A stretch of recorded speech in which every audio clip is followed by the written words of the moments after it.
Hi everyone, it's Chris, aka TophCam. Welcome back. I just dried my hair, so my ear's still a little bit red. Today's video is a little bit different from videos I've done in the past. I did an Instagram poll, one of those like question stickers, where I asked y'all to leave your hot takes about beauty products, the industry, etc. And in this video, I'll just be reading your comments and giving my thoughts, having a discussion. I've seen this format done on YouTube quite a bit over the past few years. I wanted to jump in and participate because I do have to brag. I feel like I have quite a cool audience. I feel like y'all are quite passionate. You do a lot of your own research about beauty and you have quite strong opinions. So I'm really eager to see what you have to say and yeah, just to have a conversation about beauty. I would love to hear from you on what you think about these topics, whether you agree or disagree, so please chime in the comments below. So I've got the responses here. The first is, I truly don't believe Jen Aniston uses Aveeno. So I believe that she's got some Aveeno somewhere in that bathroom. She's got to have a cleanser or a body wash or even like, I don't know, an oatmeal bath somewhere. Do I think she uses those products regularly? Probably not. I mean, if you are someone who's had such a career as significant as hers and you have access to the best facialists, the best estheticians, doctors, and you have the financial means to be able to afford these professionals, chances are you're probably not going to be using drugstore skincare. Although, I don't know, I'm just trying to like picture her bathroom and I think somewhere under the sink, she's got to have an Aveeno cleanser or something somewhere. Next, I think people don't pay attention to estheticians and professionals enough. Definitely agree with that. I think with the rise of like pseudoscience and things like that, you know, like alongside the wellness community, the clean beauty movement. And listen, 5 years ago, I was making videos about my favorite green beauty products, which to me just meant products made with plant-based ingredients.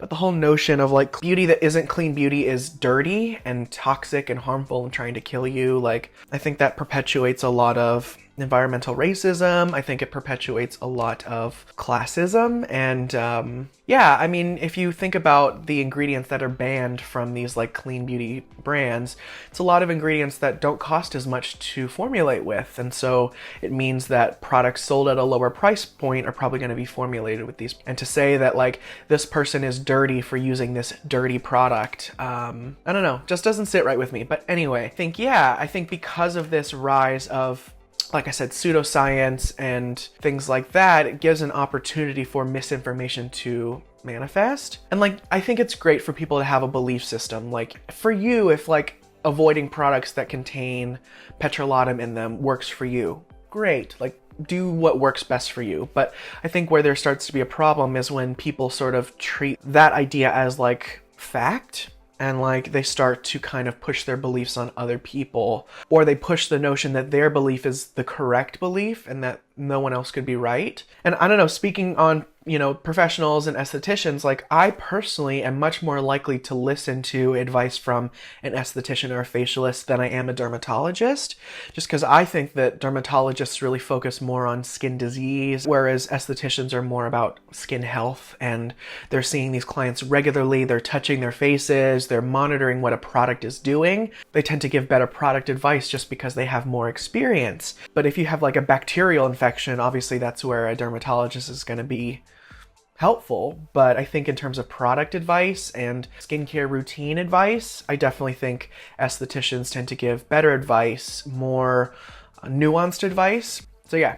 Next is 80% of it is doing nothing for me. And I think they mean in terms of like products that are available on the market. I agree. I think we're just seeing so much. We're at a point of oversaturation. There's so many vitamin C serums being launched. Or recently I've been getting a lot of emails for like, check out our new peptide and caffeine eye gel, as if there are not literally dozens of them on the market already. But with that said, I think I'm just really interested in this shift towards independent brands that we've seen, especially in the skincare space where brands are really trying to innovate. So yeah, I agree. A lot of these products just they don't spark joy. They don't make me feel anything whatsoever, but I also am excited about the innovation that we're seeing with, I think, especially smaller brands. Next, if you say you're minimizing pores, I don't buy any of your products.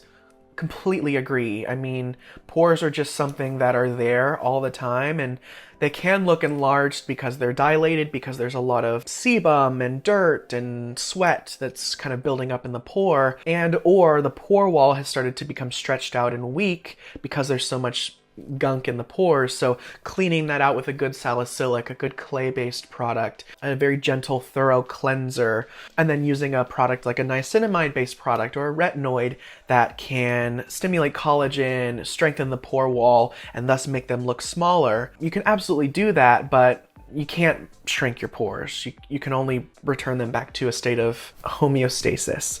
Plus, I mean, we need pores. Otherwise, I mean, our skin wouldn't be excreting any oil, and we need that for moisture and to protect our skin from the environment. So it's a good thing that we have pores. I get that a lot of people are concerned about them looking enlarged, but if a brand is trying to sell you a product that shrinks your pores or minimizes your pores versus minimizing the appearance of or aiding in clearing out the pores and strengthening the pore wall, yeah, red flag, right? Next is, I'm not sure if it's really a hot take, but science is ever changing and we need to be open to new research. It's okay to change your opinions on things if you're learning. Absolutely, and I think this is something that I've experienced because when I was first starting out and like doing my own skincare research, would have been around 2011, 2012.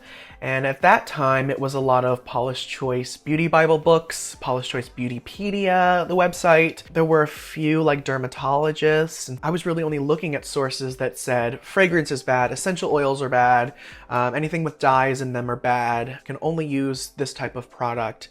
And I followed that for a good long while until I started using products with essential oils in them that had a really nice scent, or they were using like a plant butter that may not have been the most researched ingredient in the world, but I really enjoyed the experience of the product. And that for me is really what made me shift my mindset. And it was no longer about looking at skincare as a chore. It was more along the lines of like meditation or self-reflection or journaling, where it's this time where you can really shut everything out in the world and just kind of focus on yourself, your skin, how your skin is feeling, what it's telling you. I mean, the skin is a great communicator. I mean, just think like if you don't feel your best, your skin's usually not its most glowy or its most hydrated. So I think looking at skincare in terms of experience, obviously not ignoring science and looking at what facts say about certain ingredients and certain technologies, but I think not being too rigid in terms of like, it can only contain these ingredients, always gonna avoid this. Like, I love Caudalie Beauty Elixir, and that is essentially water, alcohol, and some essential oils. And I love it, and my skin loves it, and it makes me feel great. And I'm gonna keep using it, and I don't care what anyone says. So that kind of thing. Like, I think it's important to do your own research and to establish your own belief system and being open to change. Like, I forget, I read something the other day that was like, salicylic acid, they're finding, doesn't necessarily need to be on the skin for a prolonged amount of time in order for it to be effective. 6 or 7 years ago, I would never try, a salicylic acid based cleanser, and I would never recommend them. But now I'm much more open to trying them. There are products I've discovered that have, cleansers that have salicylic acid that are super effective, great to use, and I'm happy to recommend them. But I'm not going to say like, okay, well, because this study from 1993 said that salicylic acid needs to be on the skin for an hour to do anything. If new research that's being conducted says otherwise and it seems like a sound study, like, I'm totally open to listening to that. But I think it's when people use outdated information to push an agenda that I think we have, problems can arise. Next, some skinfluencers are only successful because they post thirst traps. I'm just not gonna comment on that. I'm not gonna comment. Next, it's all made for children. No one has lines, spots, sagging, unrelatable. I absolutely see where you're coming from, and I agree with you to an extent. I think, by and large, the skincare industry, in terms of marketing, is being marketed to younger people.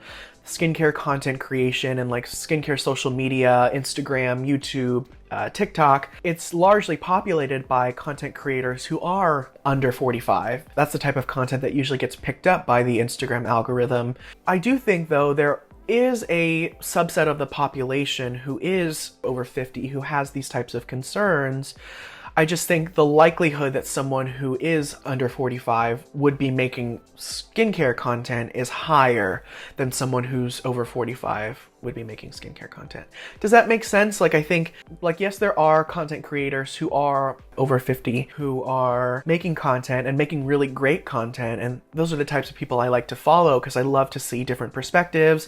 I love to hear what products are working for someone who is no longer 20 and is seeing more signs of aging that they'd like to address. So I guess I'm pretty much agreeing with you. I'm just saying that I also think just the likelihood that someone under 45 would be making content about skincare or about beauty is higher, just because, you know, people around that age kind of grew up alongside social media, and there's a higher likelihood that they would be making beauty content. Next, we've got, we do not need drops every 2 weeks. Agreed. I think especially with makeup, and especially if it's makeup that is sort of just repackaged.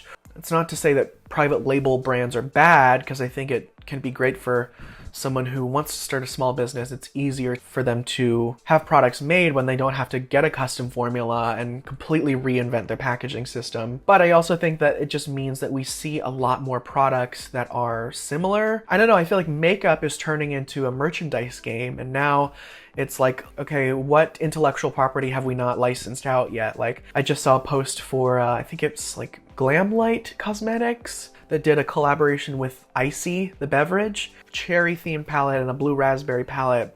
And I was really intrigued by the blue raspberry palette because I love blue eyeshadow. And this was a palette that was literally nothing but blue eyeshadows. But like, then I started to think, like, do I really want a makeup palette that's themed around a gas station beverage?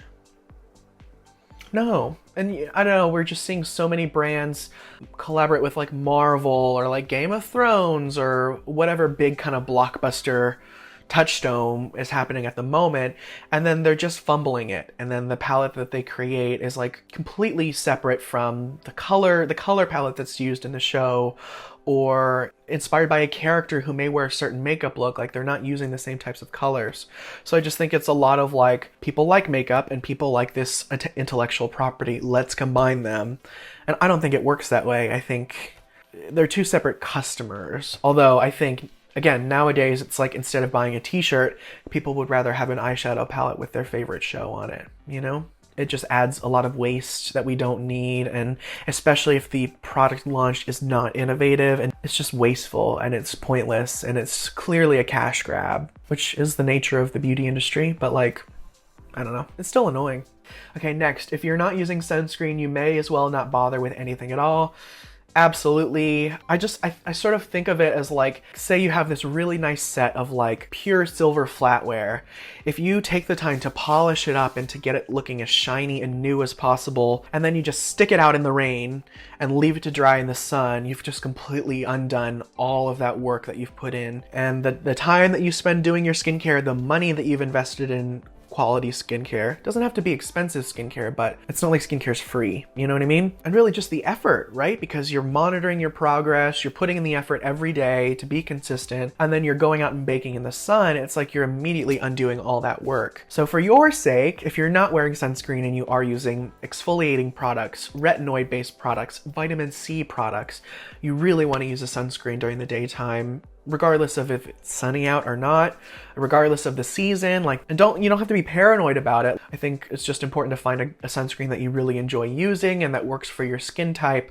And luckily, we're seeing a lot more options now that don't feel pasty and gross. But yeah, you just want to make sure you're wearing sunscreen every day. Next, medical grade is not better. Good point. It's not a real thing. And dupes don't really exist because you never truly know a formula. Could not agree with you more. Medical grade is just a marketing term, unless we're talking about prescription strength, like a prescription strength retinoid, or professional grade lactic acid peel that only an esthetician should be using. Other than that, like, medical grade is just a marketing term. Same thing with like the cosmeceuticals, but legally in the US at least, there are only certain ingredients, certain concentrations, and certain delivery methods that can be used over the counter. If it becomes stronger or the delivery method is driving that ingredient deeper into the skin, it becomes prescription strength and you need a script for it. The second point about dupes don't really exist because you never truly know a formula, completely agree. Two products that have identical ingredients lists can feel totally different, can have a completely different scent, texture, product experience. Packaging can be better in one versus the other, or more stable for the formula than the other product. It's also about the combination of ingredients together, right? So it's not that it just has vitamin C or just has ferulic. It's like when they're used together, it's even better. So it really comes down to trial and error, and that's where I come in. You know, I've tried so many products over the years, and there are some that, yes, the experience, the scent, the texture, the performance is comparable to another product that exists on the market, but it's hard to dupe, especially a skincare product, because there's just so much nuance. And then last but not least, most products are comparable and not very unique. I agree with you to an extent. I think the problem is, I think we're just so oversaturated, and like I said earlier, so many brands are coming out with products that are so similar to things that already exist. Like, look at this new hyaluronic acid serum. Like, okay, great. There've been really good hyaluronic acid serums on the market for 5 or 6 years now. Do we need another one?